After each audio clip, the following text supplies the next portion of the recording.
Jillian, let's start with traders because they are killing it while the rest of America is scrambling, bracing for higher prices as businesses big and small are struggling to plan ahead.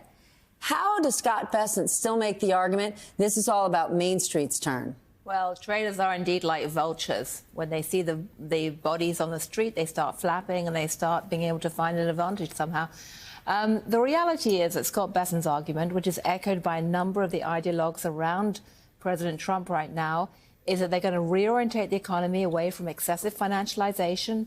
That means being pumped up by cheap money and focus back onto old-fashioned manufacturing, Main Street to create real jobs. So that is their argument. That's a guiding mantra. In terms of how it's actually playing out, well, the reality is that as the tariffs bite over the next few months, Main Street is going to feel more and more pain. And when it comes to financiers, yes, M&A is dead right now. Mergers and acquisitions activities on Wall Street is not happening. But certainly there are plenty of people out there in the financial world who are doing just fine.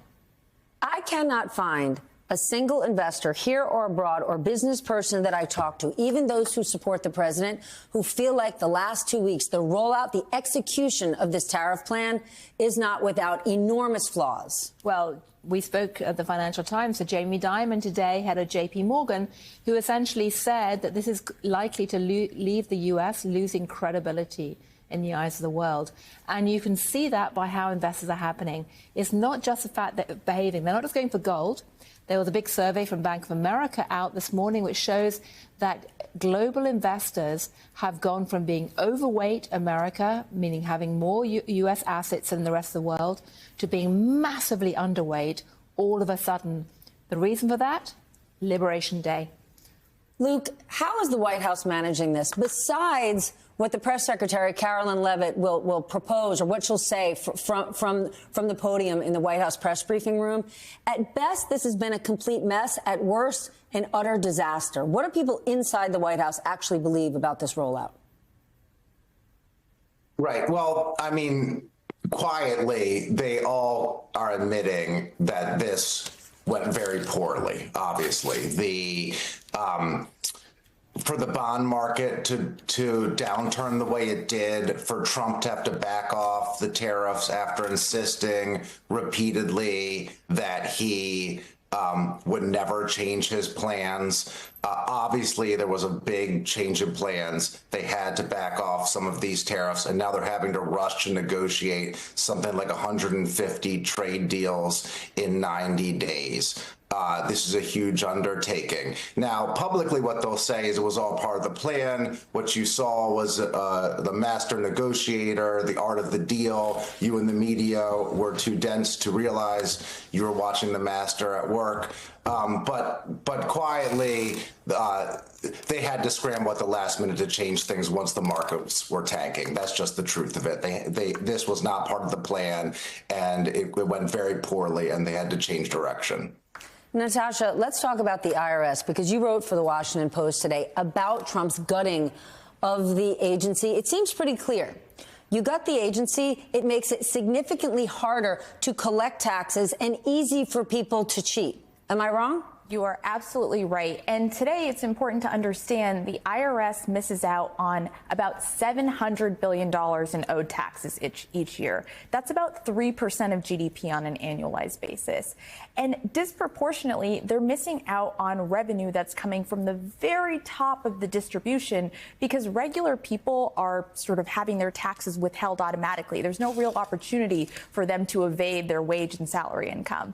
But if you're at the top of the distribution and if you earn income in ways that are hard for the IRS to detect, you have opportunities to evade and cheat on your tax liabilities. And cutting all your overhead at the IRS only makes it easier. If there is one thing they could do, it's actually improve the technology at the IRS. The systems they have are over a decade old. If the tech giants who are overseeing DOGE wanted to have a positive impact on the IRS, they would say, let me come in, let me bring in all the tech minds and let's give you new systems. But that's not happening, is it? That's not happening. And Stephanie, it's not they're over a decade old. These are the oldest systems in the U.S. government. government. They date to the 1950s. And we're in a situation where it is incredibly hard for the IRS to maintain the systems because they're written in COBOL, and you can't find people who still know that programming language. And with that infrastructure that is so out of date, what the agency is experiencing now is pulling back on all the resources that it had acquired to be able to invest in finally becoming a 21st century Isn't tax this absurd? Because if you were going to bring in the likes of an Elon Musk, if you had Mark Zuckerberg and Sundar Pichai, if you had all these guys cozying up to the president, wouldn't this be the perfect time for these American tech giants to say, we're going to bring our real expertise to the government and help you here? We should have a reality check here because, as Natasha says, and these guys have been doing amazing work at the Yale Budget Labs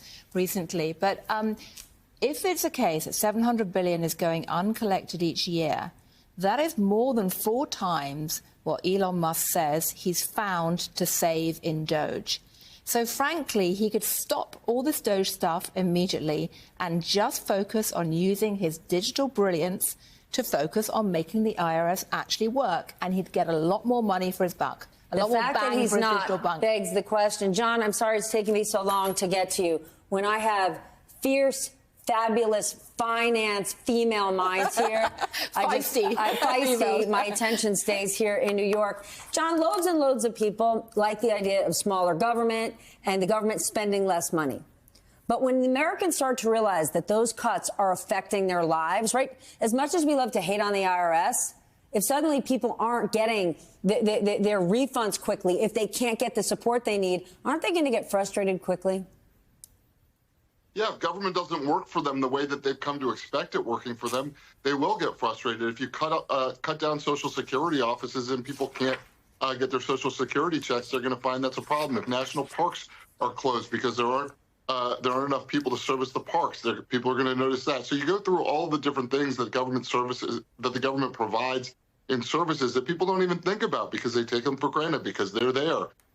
Yeah, I think people are going to get very frustrated. And just one other note, and I appreciate you with all of the the financial females over there. You guys are killing it. But there's just one other thing I would say with the with the tariffs.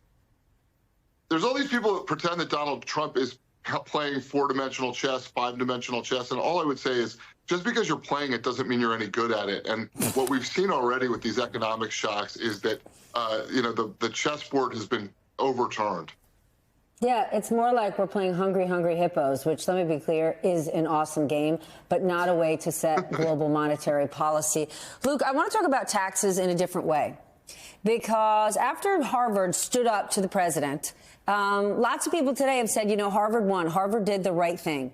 But now you've got a president threatening to revoke the tax-exempt status of Harvard University, the oldest, most prominent university in the country. What's your take on this? Yeah, I mean, it's a pretty serious threat, and it shows how vindictive Donald Trump can be when someone stands up to him. But, you know, I've been on the phone all day with people at Harvard, and they're feeling like somebody had to do this. I mean, you know, the Trump administration was cracking down on law firms across the country, was cracking down on institutions of higher learning, was going after the media, and a lot of these law firms and colleges were settling and agreeing to the Trump administration's terms and making payments to him and so forth. And they really feel like somebody had to fight and somebody had to say, no, we're not going to take this. And if that means they take a several $billion hit, well, maybe they're the one institution that's rich enough and powerful enough that can stand up for themselves and in doing so inspire others to do so. So there's a serious threat against them, and they're putting a lot on the line by fighting, but they feel that they're inspiring others to do the same. I want to go back to the tariffs. Jillian, the Yale Budget Lab, which you helped launch, sort of broke down the tariffs and where and how they're going to affect people in our everyday lives. What's the most important thing we should know? So The reality is that tariffs are tax increases, and they're tax increases that are borne disproportionately by low and middle income Americans because those are the ones who are spending most of their incomes on consumption. We ran the numbers. We actually ran a new set of numbers today, and the average American family is going to face price increases of $4,700 over the course of the next year as a result of these tariffs. And that is going to be in things like textiles, which are going to go up by 67%. Things like consumer electronics, your iPhones, your laptops are going to go up by double digits. Fresh produce prices in the short run are going to be 5.4% higher. So these are things that people are going to tangibly feel. And what's so shocking to me in some sense is we are coming off the heels of historic inflation that really we experienced the American people reacting to very strongly. And so the idea that in response to that, we're then going to turn around and in a self-inflicted wound launch the most inflationary policies of my lifetime with this trade war is really kind of stunning.